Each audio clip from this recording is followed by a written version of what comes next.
નમસ્કાર વિદ્યાર્થી મિત્રો, તપોવન સાયન્સ એકેડેમીમાં આપનું હાર્દિક સ્વાગત છે. વિદ્યાર્થી મિત્રો, આજે આપણે ધોરણ 11ની અંદર સબ્જેક્ટ બાયોલોજીમાં ચેપ્ટર 17 ભણી રહ્યા છે કે જેમાં આપણે શ્વસનાંગો વિશે અભ્યાસ કરી રહ્યા છે. તો આજે આપણે શ્વાસ નળી વિશે અભ્યાસ કરીશું.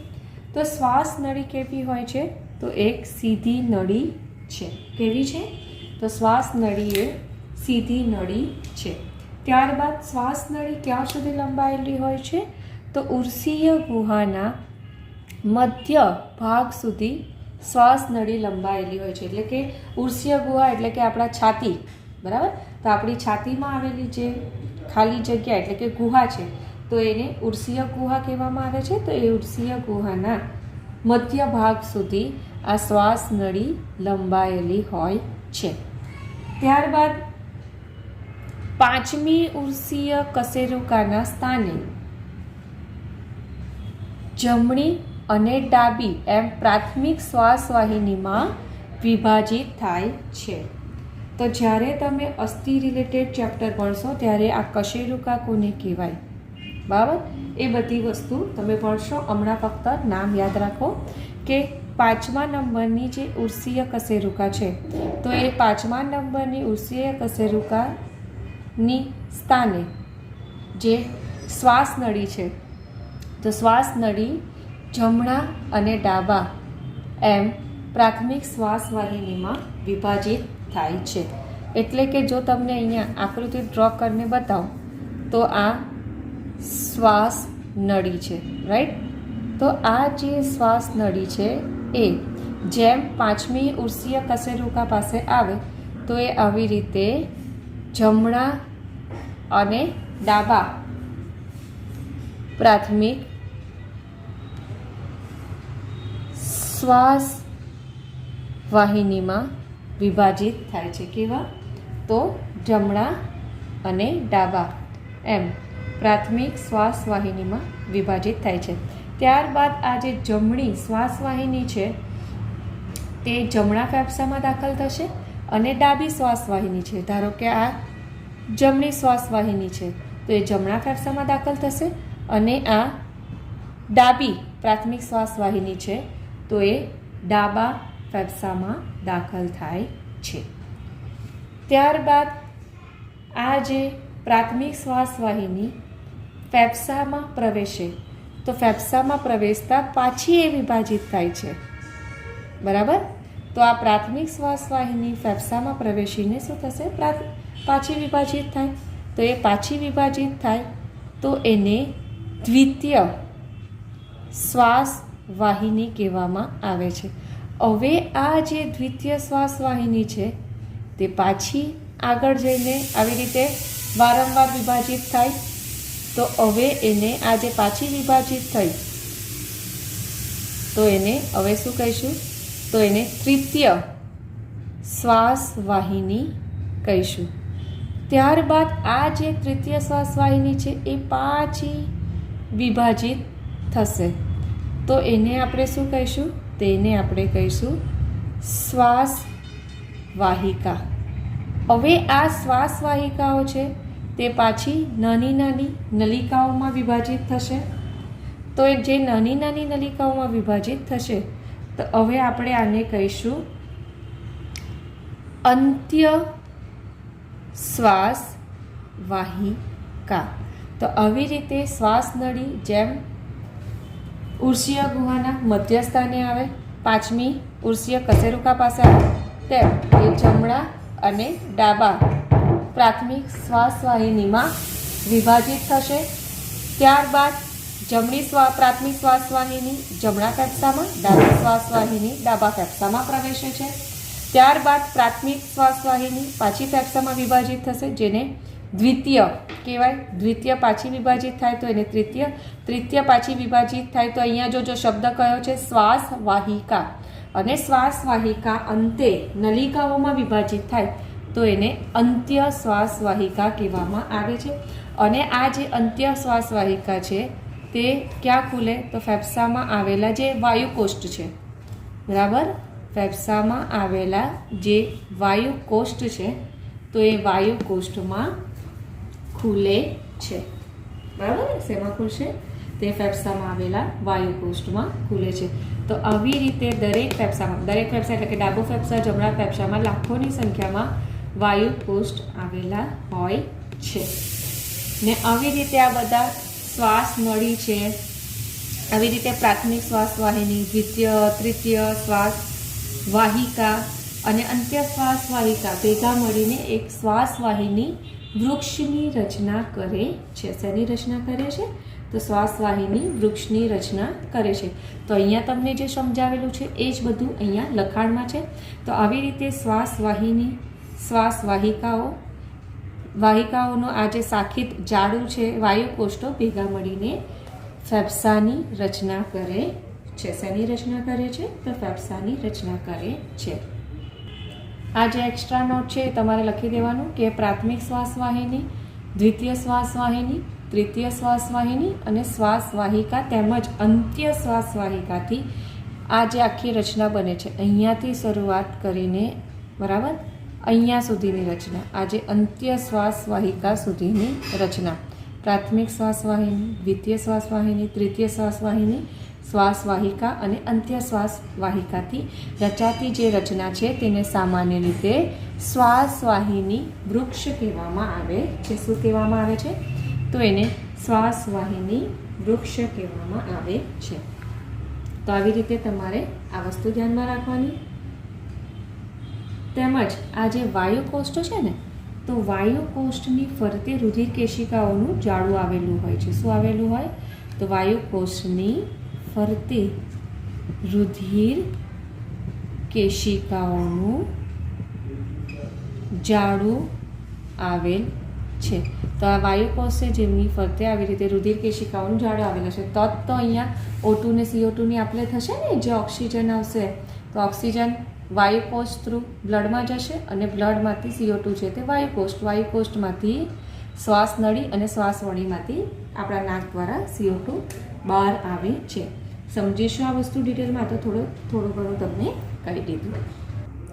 ચાલો ત્યારે વિદ્યાર્થી મિત્રો હવે આપણે સમજીએ ફેફસા કે જેને ઇંગ્લિશમાં શું કહેવામાં આવે છે? તો ઇંગ્લિશમાં એને લંગ્સ કહેવામાં આવે છે. તો આપણે હવે સમજીએ ફેફસા વિશે. તો તમને ખબર જ હશે કે આપણે કેટલા ફેફસા ધરાવીએ છીએ? તો આપણે ટોટલ 2 ફેફસા ધરાવીએ. એક ફેફસું જમણી બાજુ તો બીજું ફેફસું ડાબી બાજુ આવેલું છે. તો એવી રીતે આપણે 2 ફેફસા ધરાવીએ છીએ. હવે દરેક ફેફસા એટલે કે આ ફેફસા અને આ ફેફસા કે જેની ફરતે દ્વિસ્તરીય ફુફ્ફુસા આવરણ આવેલું છે. દ્વિસ્તરીય એટલે કે 2 ફેફસા આવરણ આવેલા છે. કેટલા? તો 2. દ્વિસ્તરીય એટલે કે 2 ફેફસા આવરણ આવેલા છે. એટલે કે જો આ ફેફસું છે તો ફેફસાની ફરતે આ આવેલું એક આવરણ અને આ બીજું આવરણ. તો આવી રીતે ફેફસું છે તો એ ફેફસું એ 2 આવરણ દ્વારા આવૃત છે. તો આને 2 આવરણ ધરાવે એટલે એને શું કહેવાય? દ્વિસ્તરીય ફુફ્ફુસા આવરણ દ્વારા આવૃત છે. હવે આ અંદરની તરફ આવેલું ફુફ્ફુસા આવરણ કે જેને અંતઃ ફુફ્ફુસા આવરણ કહેવાય અને આ બહારની તરફ આવેલું આવરણ કે જેને બાહ્ય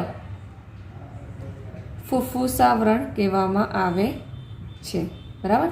અંદર તરફ આવેલું અંતઃ અને આ બહારની તરફ આવેલું બાહ્ય ફુફ્ફુસા આવરણ કહેવામાં આવે છે. હવે આ જે બે આવરણ છે તેની વચ્ચે અહીંયા સ્પેસ આવેલો છે. તો આ જે 2 આવરણની વચ્ચે અહીંયા અવકાશ આવેલો છે. બરાબર? તો આ જે અવકાશ છે, આ 2 આવરણની વચ્ચે આ અવકાશ આવેલો છે.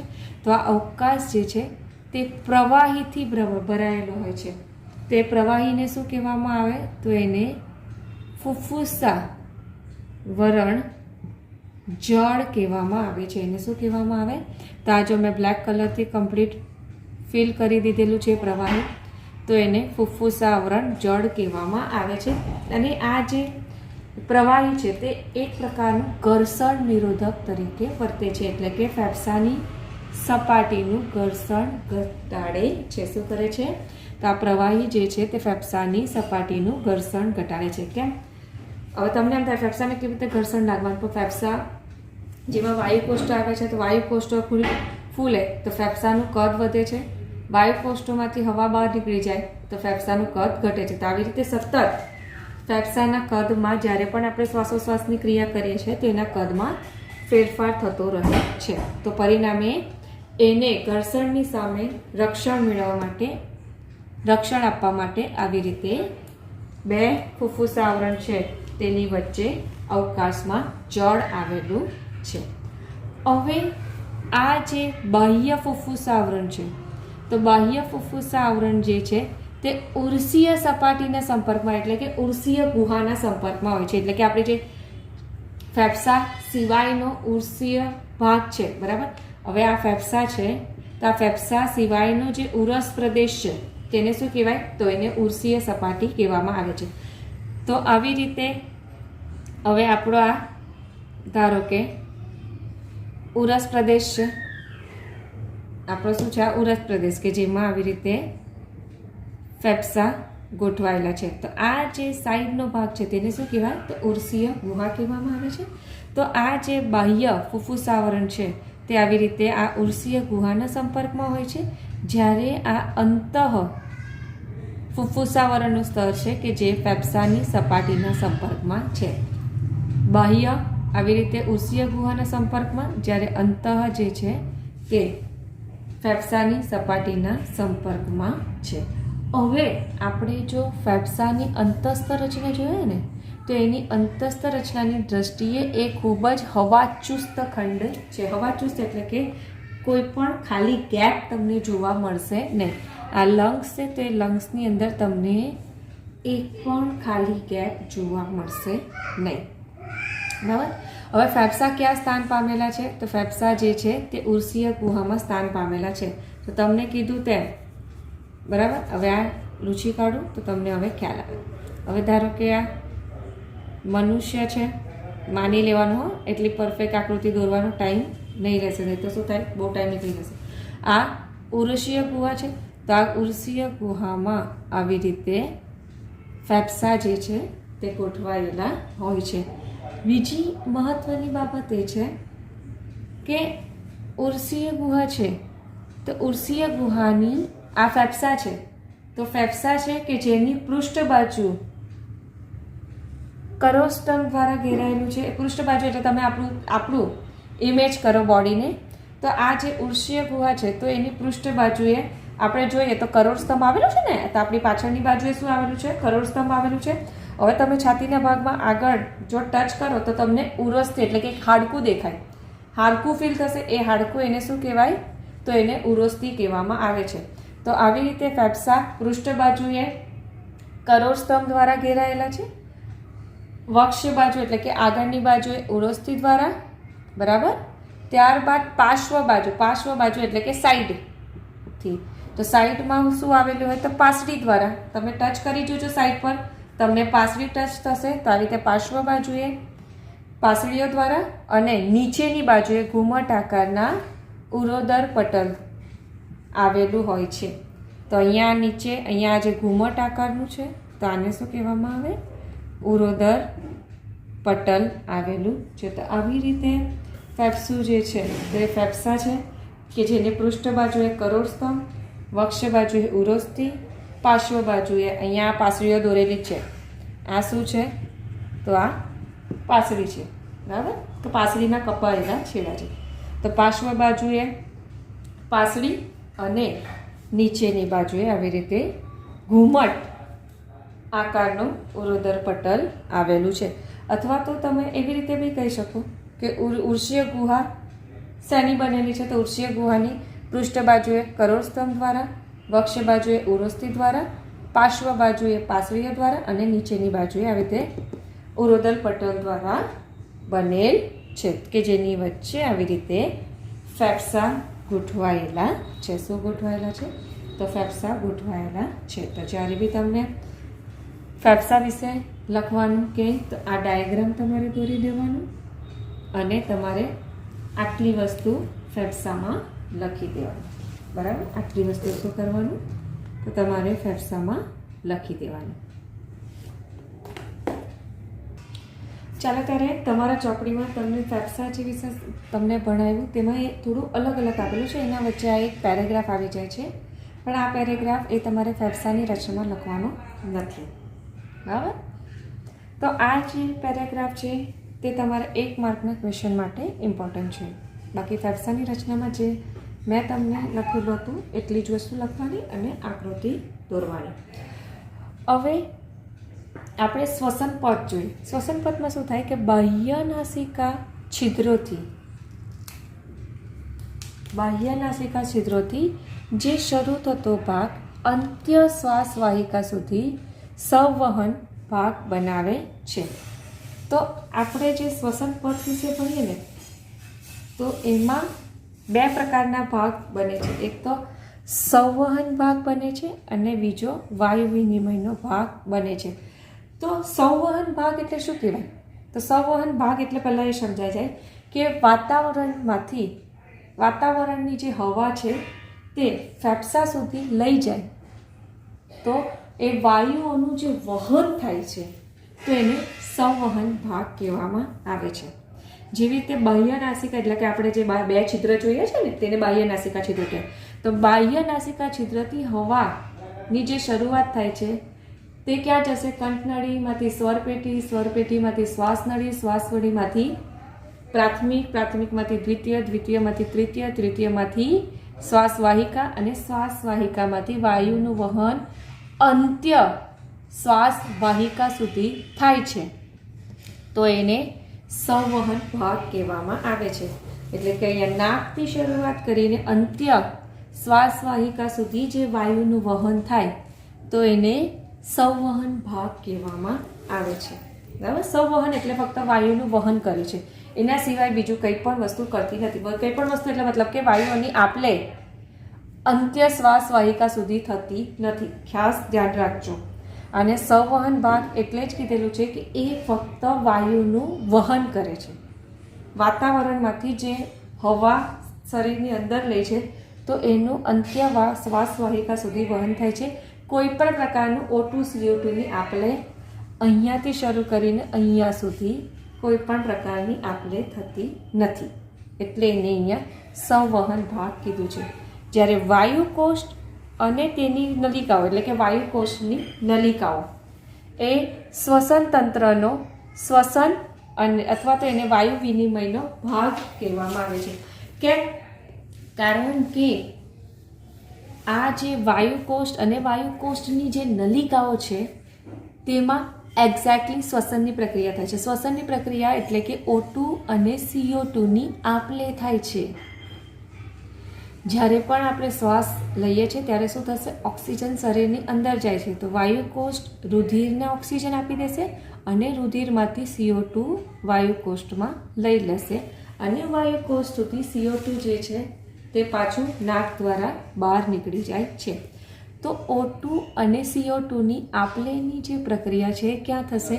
તો વાયુકોષ્ઠ પાસે થશે. બરાબર? પરિણામે વાયુકોષ્ઠ અને તેની નલિકા છે જેને વાયુ શ્વસન તંત્રમાં એને વાયુ વિનિમયનો ભાગ કહેવામાં આવે છે. તો સંવહન ભાગ વિશે વાત કરીએ તો સંવહન ભાગ શું કરે છે કે વાતાવરણીય હવાનું વાયુકોષ્ઠ સુધી વહન કરે છે તેમજ તેને બાહ્ય કણોથી શુદ્ધ કરે છે, મુક્ત કરે છે. એટલે કે આપણે જે હવા અંદર લઈએ છીએ તો હવા સાથે ધૂળ પણ જાય છે ને, તો આ સંવહન ભાગ શું કરશે કે આપણા નાકમાં વાળ આવેલા હોય તો વાળ છે કે જે સૂક્ષ્મ જીવો ત્યાં આવીને અટકી જશે, ત્યારબાદ માટીના કણ આવીને ત્યાં અટકી જશે. તો એવી રીતે હવાનું શું કરે છે? એક પ્રકારે શુદ્ધિકરણ કરે છે. ત્યારબાદ આપણે જે વાતાવરણીય હવા લઈએ છીએ તેને ભેજયુક્ત બનાવે છે અને વાયુને એટલે કે ઓક્સિજનને શું કરે છે? શરીરના તાપમાન સુધી લાવે છે. તો આપણા શરીરનું જે તાપમાન છે એ કેટલું હોય છે? તો 37 ડિગ્રી સેલ્સિયસ હોય છે. તો એટલું લાવે છે. તો આ સંવહન ભાગનું કાર્ય શું છે? તો સંવહન ભાગ વાતાવરણીય હવાની વાયુકોષ સુધી લાવશે, તેને હવાને બાહ્ય કણોથી મુક્ત કરશે, હવાને ભેજયુક્ત કરશે અને વાયુ જે છે એટલે કે હવા છે એને શરીરના તાપમાને લાવે છે. તો સંવહન ભાગ આટલું કાર્ય કરે છે. હવે આપણે વાયુ વિનિમયના ભાગ વિશે વાત કરીએ. તો વાયુ વિનિમયનો ભાગ શું કરશે? તો વાયુ વિનિમયનો ભાગ છે કે જે રુધિર અને વાતાવરણની હવા વચ્ચે O2 અને CO2ના પ્રસરણનું વાસ્તવિક સ્થાન છે. એટલે કે આ જે વાયુકોષ છે, બરાબર, તો વાયુકોષની ફરતે આવી રીતે રુધિર કેશિકાનું જાળું આવેલું છે. તો રુધિર કેશિકા શું ધરાવશે? તો રુધિર ધરાવશે. તો શું કરશે? વાયુકોષ્ઠમાં રહેલો જે O2 છે તે ક્યાં જશે? રુધિરમાં જશે. અને રુધિરમાંથી CO2 ક્યાં જશે? તો વાયુકોષ્ઠમાં જશે. તો આવી રીતે પ્રસરણ દ્વારા O2 અને CO2 નું એક્સચેન્જ થાય છે. કોની વચ્ચે? તો રુધિર અને અહીંયા વાયુકોષ્ઠમાં આવેલી જે વાતાવરણીય હવા છે તેની વચ્ચે વાયુઓના આપલેની પ્રક્રિયા થાય છે. તો એટલે એને શું કહેવાય? વાયુ વિનિમયનો ભાગ કહેવામાં આવે છે. તો વાયુ વિનિમય ભાગમાં કોનો સમાવેશ થાય છે? તો રુધિરનો સમાવેશ થાય છે અને વાતાવરણની હવા કે જેની વચ્ચે O2 અને CO2ની આપલે થાય છે, આપલેમાં ભાગ લે છે. હવે ત્યારબાદ હવે જોઈએ તો ઉરસમાં એટલે કે છાતીના ભાગમાં ફેફસાની અંતસ્થ ગોઠવણી એવી હોય છે કે ઉર્સીય ગુહાના કદમાં થતો કોઈ પણ ફેરફાર ફુફ્ફુસીય ગુહામાં જોવા મળે છે. મતલબ ફેફસાની અંદરની રચના એવી થયેલી હોય કે ઉર્સીય ગુહાના કદમાં કોઈ પણ ફેરફાર થાય તો ઉર્સીય ગુહાના કદમાં વધારો થાય, ઉર્સીય ગુહાના કદમાં ઘટાડો થાય, તો એની અસર આપણને આ ફુફ્ફુસીય ગુહામાં જોવા મળે છે. એટલે કે ફેફસાનું કદ વધે તો ઉર્સીય ગુહાનું કદ વધે, ફેફસાનું કદ ઘટે તો ઉર્સીય ગુહાનું કદ ઘટે. તો આવી રીતે ફેફસાની ગોઠવણી થયેલી હોય છે કે ઉર્સીય ગુહાના કદમાં થતો કોઈ પણ ફેરફાર એટલે વધારો ઘટાડો કોઈ પણ ફેરફાર તે આપણને ફુફ્ફુસીય ગુહામાં જોવા મળે છે. એટલે કે ફેફસામાં જોવા મળશે. બરાબર ને? તો આવી રીતે ઉરસમાં ફેફસાની અંતસ્થ ગોઠવણી એવી રીતે થયેલી હોય છે કે ઉર્સીય ગુહાના કદમાં થતો કોઈ પણ ફેરફાર, કેવો? કોઈ પણ ફેરફાર, તો એ ફેરફાર આપણને શેમાં જોવા મળશે? તો એ ફેરફાર આપણને ફુફ્ફુસીય ગુહામાં જોવા મળશે.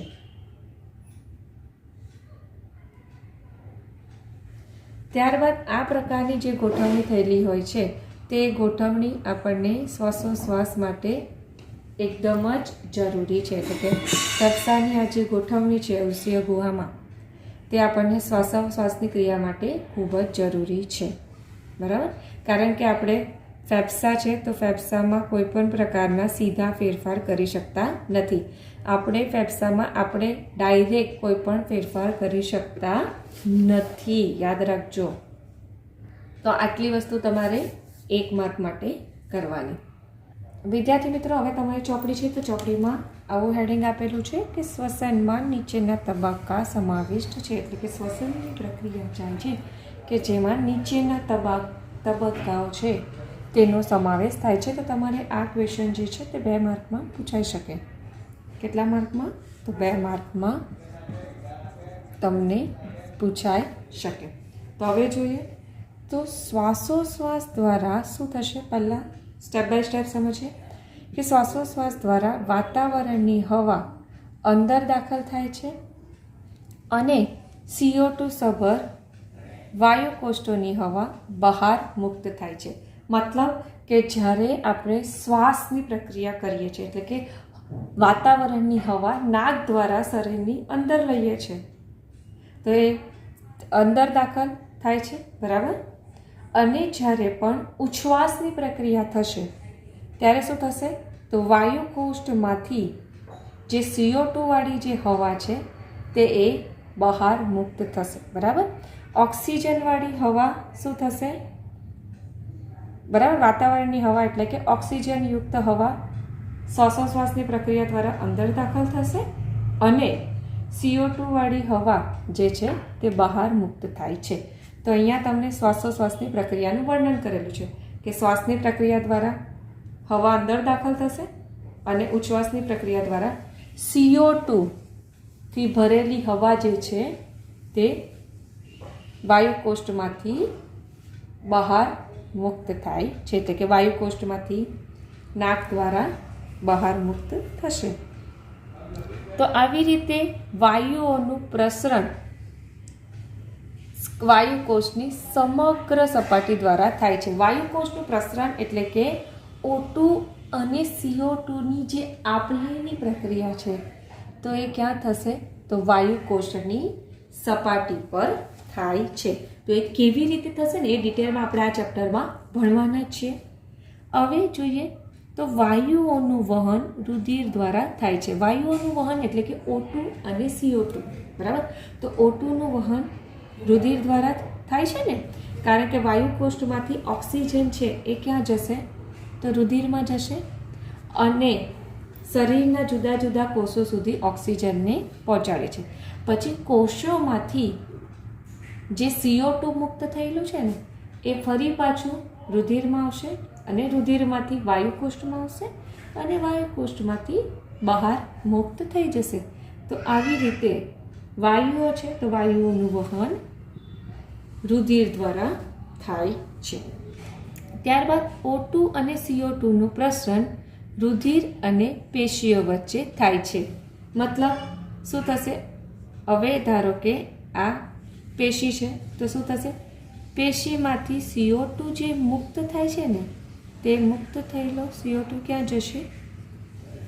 તો એ પેશીમાંથી CO2 નીકળીને રુધિરમાં જશે અને રુધિરમાંથી ઓક્સિજન જે છે તે ક્યાં જશે? તો એ પેશીમાં જાય છે. તો આવી રીતે O2 અને CO2નું જે પ્રસરણ છે તે રુધિર અને પેશીઓ વચ્ચે થાય છે. કે જેમ પેશીમાં O2ની સાંદ્રતા ઘટે તો રુધિરમાંથી O2 ક્યાં જશે? પેશીમાં જશે અને પેશીમાં રુધિરની કમ્પેરમાં CO2ની સાંદ્રતા વધી તો પેશીમાંથી CO2 છે તે ક્યાં જશે? તો રુધિરમાં જશે. તો આવી રીતે રુધિર અને પેશી વચ્ચે O2 CO2નું પ્રસરણ થયા રાખે છે. હવે આપણે જે શ્વાસની પ્રક્રિયા દ્વારા ઓક્સિજન લઈએ છીએ તો કોષો શું કરે છે? એ ઓક્સિજનને અપચય ક્રિયાઓમાં વાપરે છે. અપચય ક્રિયાઓ એટલે કે જારક શ્વસનમાં વાપરે, જેમ કે ગ્લાયકોલિસિસની પ્રક્રિયા, બરાબર. તો તમને ખબર જ છે ગ્લાયકોલિસિસની જે પ્રક્રિયા થાય છે એટલે કે જારક શ્વસનની જે પ્રક્રિયા થાય છે તો એ જારક શ્વસનની પ્રક્રિયાને અંતે CO2 મુક્ત થાય છે. તો આવી રીતે ઓક્સિજનની હાજરીના કારણે જારક શ્વસન થશે, જેને કોષીય શ્વસન કહેવામાં આવે છે. તો એવી રીતે ઓક્સિજનને કારણે કોષો જે અપચય ક્રિયાઓમાં વાપરે છે અને વાપર્યા બાદ જે મોટા અણુ છે તેને નાના અણુમાં વિઘટન કરશે ને, અને વિઘટન કરીને ત્યારબાદ એમાંથી CO2 મુક્ત થાય છે. તો આવી રીતે શ્વસનના તબક્કાઓ આપણને જોવા મળશે. તો આટલી વસ્તુ તમારે શેમાં લખવાની? તો 2 માર્ક્સમાં લખવાની. તો અહીંયા આપણો તમારા ચોપડીમાં આપેલો 70.1.1 માનવ શ્વસન તંત્રનો ટોપિક પૂરો થાય છે. અને વિદ્યાર્થી મિત્રો, કોઈ પણ ક્વેરી હોય તો તમે મેસેજ કરીને પૂછી શકો છો. Thank you.